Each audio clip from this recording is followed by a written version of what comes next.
নমস্কার, আমি একটি নতুন ভিডিও নিয়ে এসে হাজির হয়েছি। দেখো, আজকে বিপরীত শব্দ লেখো। তোমাদের চতুর্থ শ্রেণী যারা বৃত্তি পরীক্ষা দিবে বাংলা, দেখো তোমাদের এই বিপরীত শব্দ 6 নম্বরে থাকবে।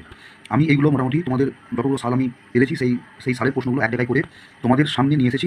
তোমরা এগুলো মুখস্থ করবে এবং তোমাদের বইয়ের যে সিলেবাস আছে বাংলা বইয়ের, সেই সিলেবাস ধরেও তোমরা কিন্তু এই মানে বিপরীত শব্দগুলো ভালো করে পড়বে। দেখো, আজকে নিয়ে এসেছি কী আছে। প্রথমে আছে শুরু, শুরুর বিপরীত শেষ।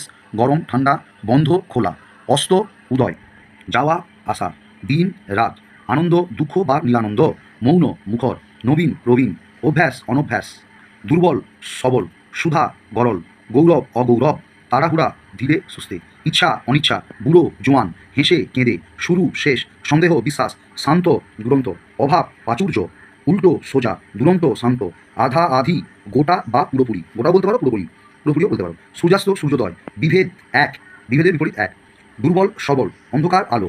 এপাশে দেখো কি লিখেছি। ভয় সাহস, উষা গোধূলি, স্বাধীন পরাধীন, দুরন্ত শান্ত, প্রকাণ্ড ক্ষুদ্র, মৌন সরব, ভালো খারাপ, উদার অনুদার, কর্মী কর্মী অলস, মহান নীচ, সম্মান সমান অসমান, সহিষ্ণুতা অসহিষ্ণুতা, কঠোর কোমল, মস্ত ক্ষুদ্র, বাইরে ভিতরে, লম্বা বেঁটে, নিঃশ্বাস প্রশ্বাস, দূর নিকট, কান্না হাসি, কাঁদলো হাসলো, উপর নিচ, অন্ধকার আলো, নবীন নবীন প্রাচী বা প্রবীণ। ঠিক আছে, তোমরা এগুলো ভালো করে পড়বে। এগুলো হচ্ছে একটা নজরে বা একটা জায়গায় মানে আনার জন্য আমি করলাম। তোমরা বইটাও ভালো করে পড়বে। ঠিক আছে, রাখছি।